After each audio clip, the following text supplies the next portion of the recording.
Ayol kishi erini muvaffaqiyatli bo'lishi uchun nima qilishi kerak? Qisqa qilib aytaymi yoki ko'p gapiraymi? Duo qilishi kerak ayol kishi turmush o'rtog'ini. Nima uchun duo qilish kerak? Chunki ayol kishi qanchalar ko'p o'sha turmush o'rtog'ini maqtasa, uni rag'batlantirsa, undan minnatdor bo'lishni boshlasa, turmush o'rtog'ini shunchalar ishi yurishib ketadi.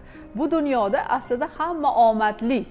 Faqat ayolini dilini og'ritib, bolalarini ko'z yoshini oqishiga sababchi bo'ladigan yoki yaqin qarindosh urug'lari bilan bordi keldi qilishni bilmaydigan odamlar esa mana shunday muammolarga duch kelishadi. Ya'ni ularning muvaffaqiyat yo'llari kesiladi.